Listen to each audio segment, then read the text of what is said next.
fills in gaps. So we might glance at a word and think that we know the word. Whoops, we're getting sound back. Okay, he says ignore it. And when you really get trained through art, you can be more precise about exactly what have I seen. And I did have art classes. My mother arranged wonderful art classes throughout my life. I studied with a marvelous artist in Japan.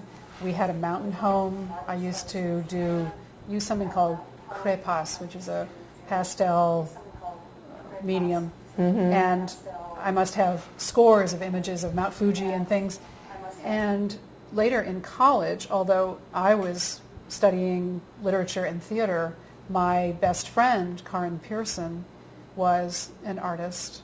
And by the way, she is one of the other artists who has always been a consultant throughout the years. And Karen would take me outside and say, okay, look at the sky. Do you see the lavender? And at first I would say, lavender? The sky isn't lavender.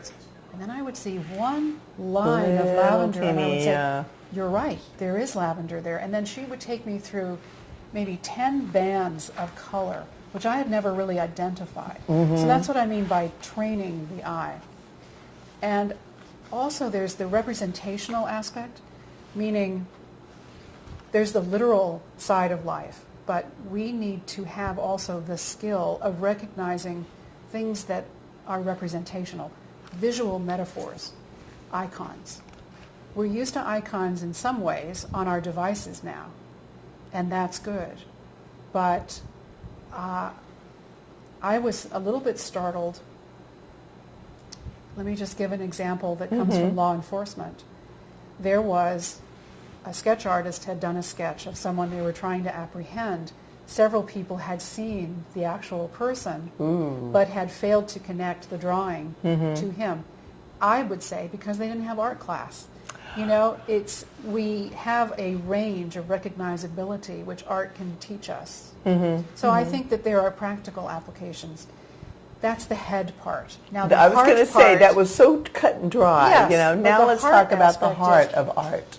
To be able to put in some form on a canvas or on a piece of paper what you have seen, not what someone else might see. So you could play with the perspective, make something larger because it matters more to you. You could play with the color, you could play with the focus. You could use your emotions really to represent something that you're looking at. And that's a terribly important thing too, because self-expression is very important to the human soul. So I am always a proponent, a strong proponent of art where it needs to be training. for our children to have art. Yeah. We need theater, even if you're never going to go into the theater. We need music lessons, we need art lessons, we need writing lessons, because they will give us many, many life skills. It's something that's terribly important, and why we need to keep funding this kind of education. To me, it isn't optional. It's more stunningly connected to the core than we might realize. And it does go back to the core. Do you know what I would love to do is talk about, you had some major followers in our Boomer Briefs. Yes, what a fabulous website. It is, Charlotte Hill in Dallas. Let me say again, thank you very, very much, Charlotte. You wrote such a great review of my book that I think I understood my own book better because of what you wrote, and I appreciate that. And I so appreciate your helping me connect with all your many, many followers. You have a tremendously successful website and business. So isn't it interesting about boomer women? We know that baby boomers are a huge sector now of the population. And that's another blog. And we also know that boomer women represent about 35 million people. And not that we're going to talk about age, but people born between 48 and... 1948. No, it's 1964 is the closing. It's the closing, Right, and it goes so back it's down to 1946. 1946. Yeah. 6 The or 46, 46. 64, I think, Yeah. is the window Yeah. for boomers. And it's just possible that I might fit into that window, although I'm not giving any details. Me either. But it's an interesting group in that we are the most successful, have started the most number of businesses, have hired the most people, tend to be highly creative. We are shifting things. We have shifted things. From the beginning all the way Yes. through, yes, we've Yes. shifted. And the Boomer Briefs was one of your blogs. Women Boomers was another one of the blogs. Well, yes. Now, Ann Holmes at the Mhm. National Association of Baby Boomer Women, my thanks also to you, Ann. You were the second person who hosted my blog tour, and you started me off with such a huge bang. I very, very much appreciate that. And your website is so impressive. The many resources, the different women who are submitting columns and resources and products and so forth. It's very exciting. And it points to how we as women love to connect. Mm-hmm, mm-hmm. You know, so I had started to mention earlier what's the difference between men's fiction and women's fiction. Okay, so here's my theory so far. When I tell a story to my husband or to most of my male friends, there comes a moment when the eyes roll, and I know what he's thinking is, yeah, get to the point. Get to the point. Okay. And it doesn't matter whether you're telling a short story about going to the store and back, but they do. They all kind of come across, do I really need this much Right, detail? too much do I, information. Yeah, Yes. TMI. Right, exactly. However, let's say I take his advice, and now I'm sitting with a woman friend, and I start to tell a story real fast. Well, her hand comes out, she touches me, she says, wait, where are we? Yeah. Interesting, right? So as women, we want the detail. Why do we want the detail? I think there's more to it than just liking the detail. I think it's a code which we read. So if I write about a woman in a silk suit and a French twist, a woman reader goes, okay, I know something about her economic status. She probably lives in the city. There's a lot of information. She had pearl earrings. That's what I want to know. Embedded Yeah. in that as a code, right? Whereas the male reader goes, why do I have to know what she's wearing?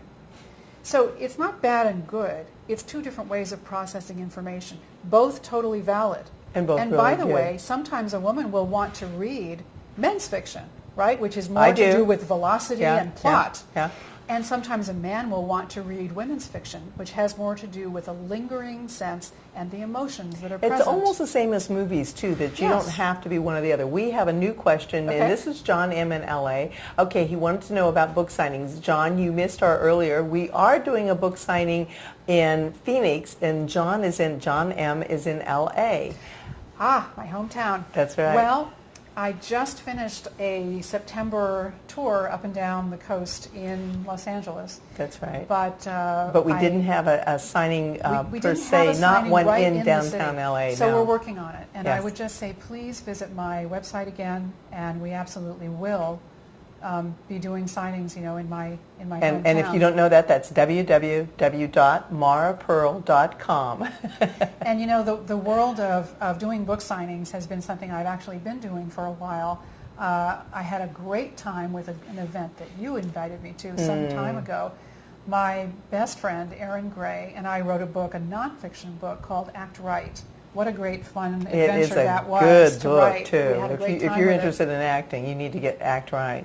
So we did some book signings with Clive Cussler and Ellie Cantor, and that is always a joy to do book signings with other authors. And now when I do my own events, I often invite at least one other author to join me. You have another author tomorrow when you Yes. are doing the book signing at Changing Hands in Tempe, Arizona on McClintock. There is going to be Donis Casey. And Donis is one of my favorite people and one of my favorite authors. She has this fabulous series, the Alifair Tucker Mysteries. And what we're talking about at the book signing, again, is head and heart. You've already heard some of my thoughts about the head and the heart. Well, Donis, in her writing, she has this wonderful character from the earlier part of the 20th century who has many, many children.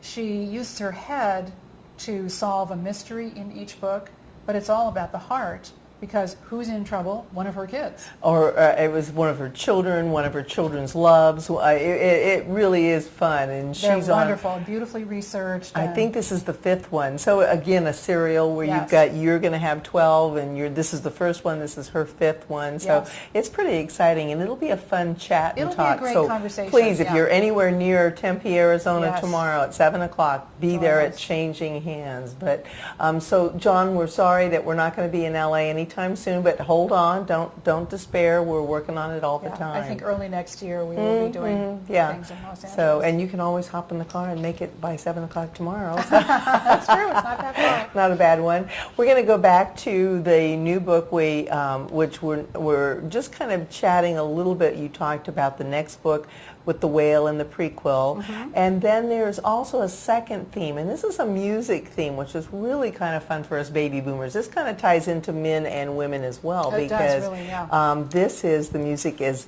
of the Doobie Brothers. Well, this is going to be so much fun, this book. This will be book 2 in the series, so it'll be out next year. I'm very, very privileged, happy to say that the Doobie Brothers are dear friends, have been for years, and I'm a fan, an all-out. You knew them when? They were really already successful Oh, when absolutely. I met them. Yeah, but they were I doing loved their music. But Right. they're extraordinary, and how many, for year after year, decade after decade, they continue to create fresh, exciting, fantastic music.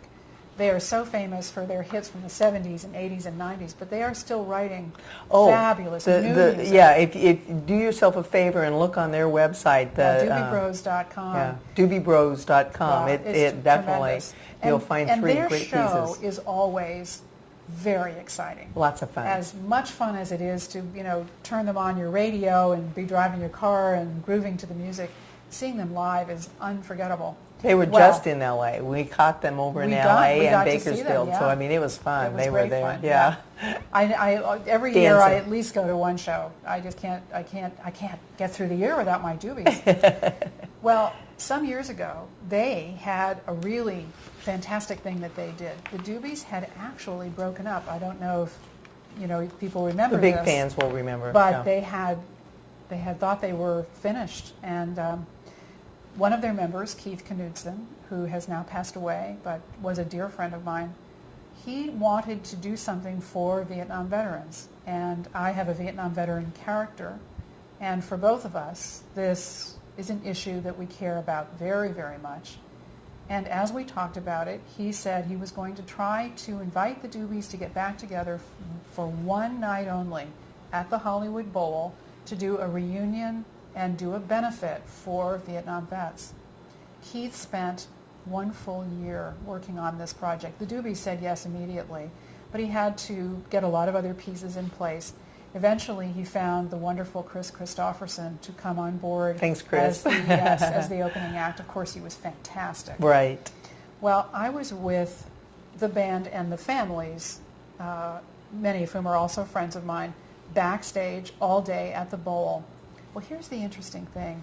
What happened on stage was thrilling, and every player who had ever been a member of the I was going to Doobies say, this became was part a of that show. reunion. Yes. So there was a reunion going on stage, and meanwhile, there was a reunion going on in the audience because people who had been fans during this chapter of the Doobies and this chapter came all together and began to connect with each other. And thirdly, there was a reunion going on backstage with the families and the friends, the close friends. We were all there going, oh, I haven't seen you, how are you? And so it was an inspiring, extraordinary full day and night. Well, after this, I talked to John McPhee, one of the members, a dear friend, his wife, one of my close friends, Marcy McPhee, talked to Keith, his wife, Kate, and so forth, and said, I'm doing this radio drama. Yep. I would love to feature this kind of an evening in the radio drama. What do you think? They immediately said yes. So in my story, there is a reunion concert. Miranda goes backstage. Several other characters also go backstage. Lots of things happen in my story backstage and the Doobie Brothers. And so we did this as an episode. It was one of the most popular episodes, as you can imagine, while the show was on the BBC. Well, we're coming to that point now in the novel series. So the novels have much more depth and detail than you can fit in a half-hour radio episode. So I'm doing more research and writing more backstory, more depth, more detail. So even though I know the Doobies so well and know the music, I never leave anything to any kind of vague description. I go to the place, I do the research. So I went and invited you and our other wonderful partner, Doug, to go to a Doobies concert, to get that back in my cells so that it's very, very fresh. And so with their permission, some of the members will appear in the novel, Where the Heart Lives, which you'll have to wait for Book that 2. one. That's not Yep. until next year. But of course, I'm working on it now. Yes, and the exciting thing was when you were doing the BBC and you had this idea of putting this into the radio, you then were you used John's wife at the time for one of the characters, but you hadn't started using John until he came forward to you. Oh, this was such a neat storyline. Yeah. So there are many different storylines within Milford Haven. Another issue that has always mattered to me very much has to do with Native Americans. And in the central coast of California, there's a tribe called the Chumash. Californians are familiar with the tribe, but perhaps not the rest of the country as much. So this story is, very close to my heart. Yes. And I am fortunate to know a marvelous elder who has worked with me for a number of years as a consultant on that particular storyline. And so there's a character named Susan in Milford Haven. She's quite young, she's about 20, and she feels entitled, and she's a really big chip on her shoulder. She has a big chip on her shoulder. She doesn't know just what she warning, wants guys. to do quite in life, and she's a big attitude, and I tell you, it's fun, a fun character. Oh, yeah, she is but fun to write, she but wouldn't she be sometimes much gets fun- very irritating. She wouldn't be much fun to actually live with. Oh, and I would hate to have her as my employee the way that Samantha Samantha does. Well, at the point that I was backstage with the Doobies and spending that day with Marcy, among others, I had cast the whole show except for Susan. And Marcy, at that point in her life, was an aspiring actress. And she was very talented and trained, but didn't have a great deal of experience, particularly compared with most of the cast members who had a great deal of experience. Right, a strong resume. So, but I felt that there was something marvelous and right between Marcy and this character, Susan. I asked her if she was interested. She was. She worked so hard that she, of course, brought her performance right up to the level of everyone else in the show. But then, as we were developing the Native American storyline, I wanted to bring in a character who could only speak through his music. And there's a mystical element to this storyline, which I won't reveal, but you'll find it in the story. But I thought, well, who do I know who could actually play the guitar so evocatively that you would think They you're were hearing speaking. a sentence? And I thought, I think I know someone named John McPhee. So Just John, maybe. yeah, immediately agreed to do this very unusual special part. And I wrote the scenes for this character who became nicknamed Notes, and Susan, played by John McPhee and Marcy McPhee. Well, although they've worked together as husband and wife in many ways, they had certainly never worked together as performers. And they both were so gifted, the storyline just took off. And it was another favorite among listeners. So now, as we convert to novels, That to a novel. yeah, it's very interesting and fun to get into it. And John still remembers very fondly. He does. He does when I was chatting with him that day. Yes, right. It was a challenge, but on the other hand, it woke him up to something he really does do. He is a person who really is actively, speaking with his instrument, with his guitar. Just exciting. Well, we are getting down to where we have less than 15 minutes. So if you've got questions, we need to hear from you quickly so that we can get them answered for you. Again, we're going to remind you that tomorrow night, if you're in the Phoenix area, please join us at Changing Hands at 7 p.m. where Mara Purl and Donna Casey are going to be there signing books. They're going to first give a little talk about the difference between heart and head, heart versus head. They'll each chat, and it'll be kind of fun. There's refreshments. It's free. Both will have books there to sign. And then the second thing is that on Wednesday, if you're in the Phoenix area, there is a wonderful event happening at the Ritz-Carlton. Those of you that don't know, at the Ritz-Carlton there is always a tea Tuesday through Saturday, 2 teas a day, noon and 3. Wednesday, tomorrow, there is only going to be one on Wednesday, a noon featuring Mara. I'm going to finish that thought. I've got to take a break, and we will be right back in 60 seconds with Mara Purl.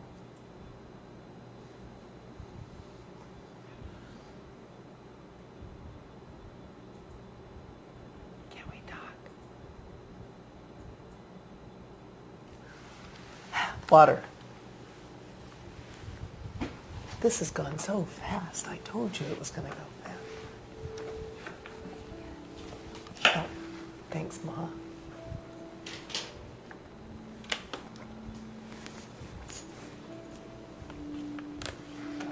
Good idea.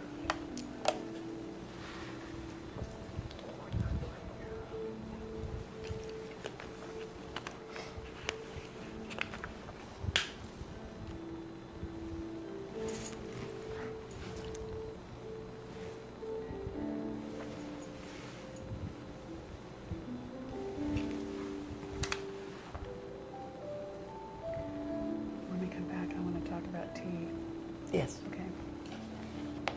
All kinds of teas. Yeah, I want to talk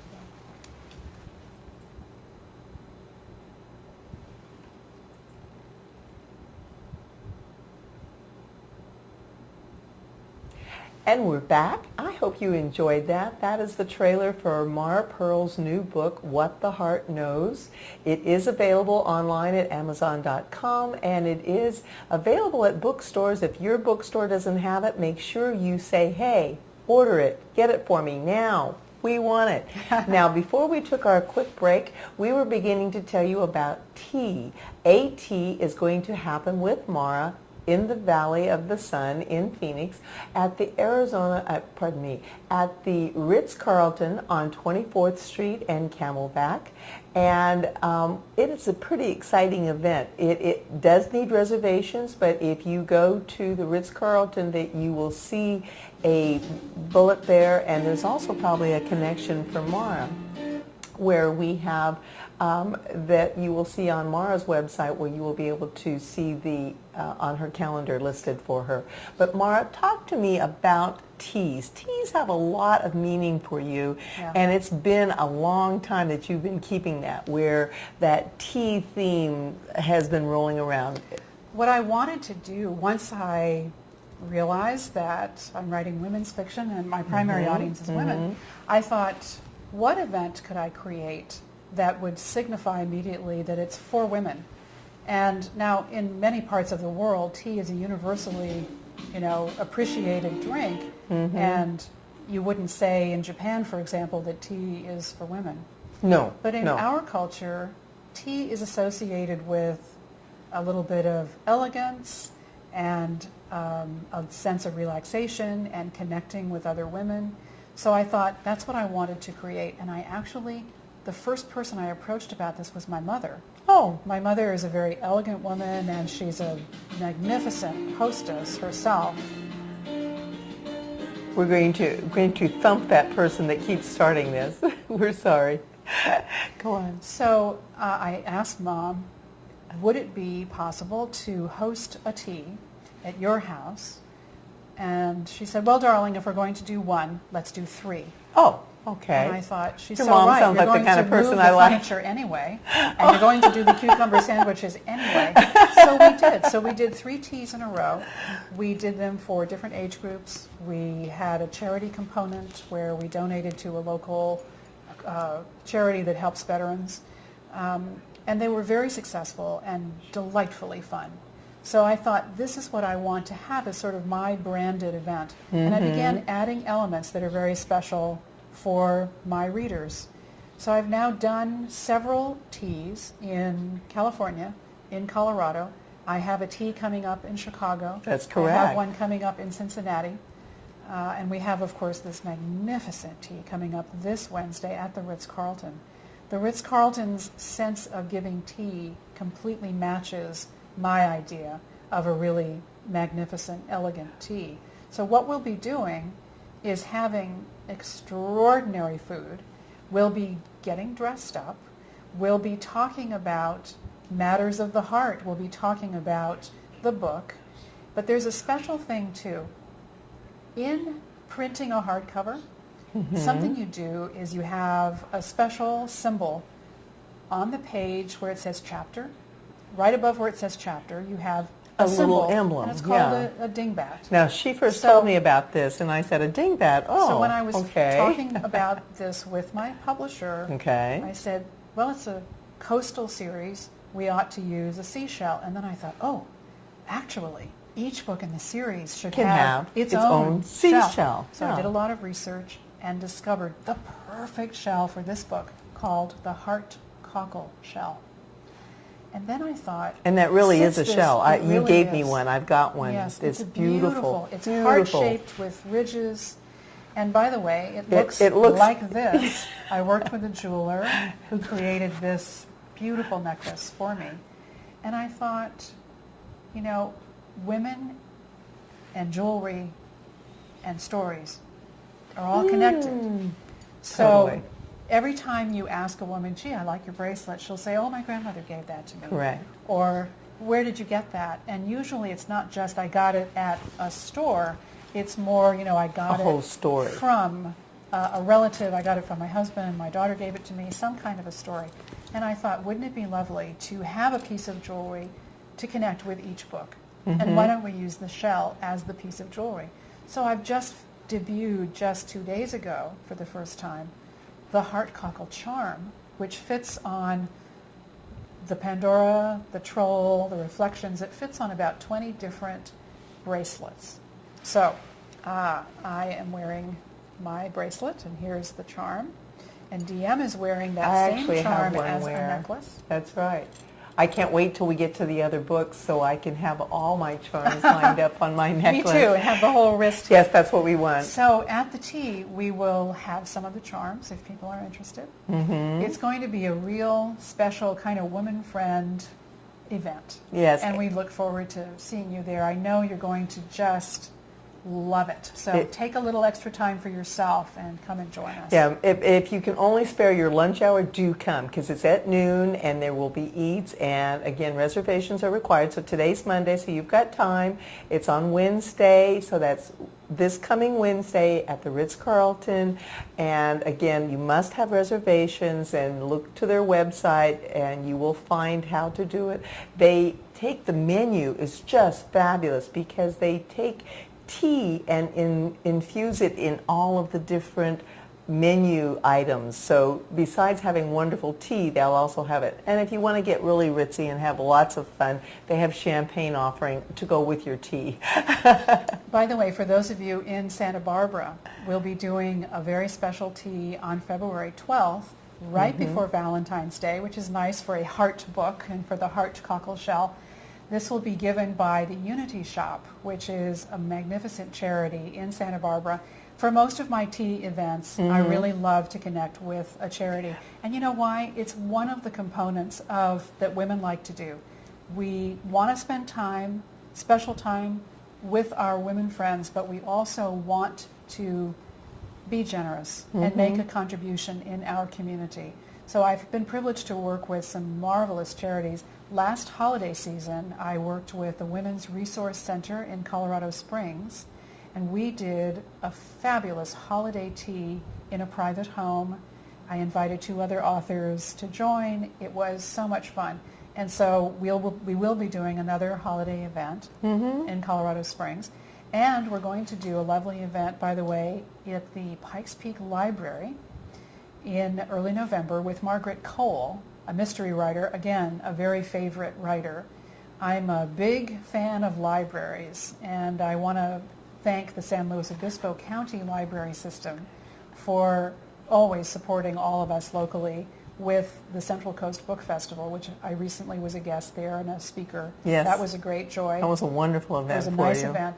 And then you that mentioned library system is going to be carrying my book throughout all their branches, and the same goes for the Pikes Peak Library District. So I thank specifically those 2 library districts. But if you are a librarian, please contact us because we love to work with libraries. I give programs at libraries at the drop of a hanky. So they're doing another one. Yeah. And I know you mentioned the library one, and prior to that you are going to do on November 3rd in Chicago, you're going to be doing a special tea event there as well. Yes. And all the book details signing will and be on the always website. on Mara's website, Yes. www.marapurl.com, and then look under calendar and you will always be able to find her site. Yes. So the only other thing that we want to talk about is this journey has brought you to here. We had this wonderful, first the blog tour. I'd like to just quickly go through some of the blogs that we haven't mentioned. The one, the girlfriend, the flip-flops that you... Oh, let me thank Kathy Holmes. Wonderful website, Flip Flops and Fabs, and she is fab, and connects with women, and just, we had such a resonance, you know. It's an interesting way of making a new friend. Maria Michelucci with Girlfriend Books. Right. Fabulous website, not only for finding books, but all kinds of great shopping deals. And we mentioned the 2 Boomer The other websites. ones, right. Romance Junkies. Now, there's a great site if you're interested in reading romance. Really an exciting one. Yep, they're one of the ones that were part of this today. Right. So. And if you're interested in mystery, try The Lady Killers. That's a fabulous blog, and I had a great time submitting an interesting essay called When Smart Characters Do Something Stupid. And the only other thing would be there was Mike Parker. When we talk about men watching, he was a great supporter. He was, and I yes, thank and you. he is. That's You've right. got great followers, and you are a person who takes seriously that entertainment needs to entertain. And I'm with you on that. I really appreciate your support. Thank you very, very much. And we had one more that I'm sorry, I'm still not getting it. Dad of Divas. Oh, yes, thank my you other, very much. my other guy. Thank you. Right, and you did And a he lovely is part of this. That's right. You did a lovely job, and we appreciate that. And Julie Pollitt at Latte and Words, beautiful How website. could I forget Chris at Dad of And Divas? remember, Sorry, every Chris. one of the blogs is listed on my calendar page permanently. And also, if you're a blog follower of my blog, I also blogged about each and every one of my blog hosts. That's right. So those are permanently archived as well. I just can't thank you enough. It really opened up a whole new world for me and for We my had a readers. blast. It was It fun. was great. And this has been fun, and we'll try and set up another. This was an experiment. We've not ever done it before. This is a live stream. We had a blast. We hope you enjoyed some of the stories back Now I'm and just going to forth. give a little commercial. Real quick. And that is that if you're interested in buying What the Heart Knows, there are several ways to do it. That's right. To get an unsigned book, you can go to IndieBound, you can go to Barnes & Noble, you can go to Amazon. If you would like a signed copy, I'll be happy to personalize it any way you choose. And there are premium packages. In one case, you can get a book with a charm, or you may get a book with a frameable piece of art by artist Mary Helsapple. All these options are available through my website, marapurl.com, and also you can go directly to my publisher's website, that's bellkeepbooks.com. And I want to again thank my publishers. Thank you so much for your magnificent support. And you know, you're only seeing 2 people on camera, but there are many people who are supporting me in this book launch, and I really thank every one of you. I want to mention that we've been hearing some music by Marilyn Harris and Mark Wolfram. They are the composers and musicians who created the original Milford Haven music, which we still get to use and hear. They are and wonderful musicians, and it's a wonderful piece. love their music. And thank you to Mary Helsapple for the images of these beautiful book covers, and your watercolors are just singing and speaking to me and to all my readers. And thank you to all the people, you know, who have helped to create this beautiful book. I haven't even shown you the back of the book. But the book is supposed to be a work of art through and through. And thanks to all the people who worked on it, it truly is. And I want you to know that this is a book from my heart to yours. And thank you so much for being with me today. We've had a wonderful time. Come back soon.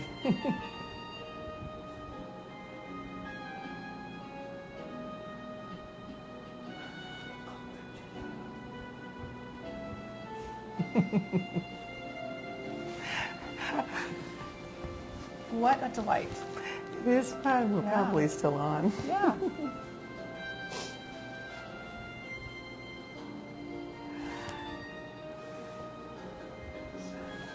I had a blast. Yeah. No, I didn't get to show people, but there's a postcard right on the back.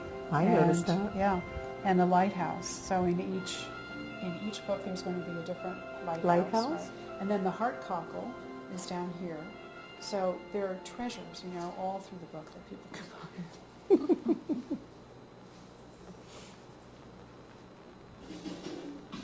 Are we out now? I need my director to tell me more. I was about to hit him if that came up one more time.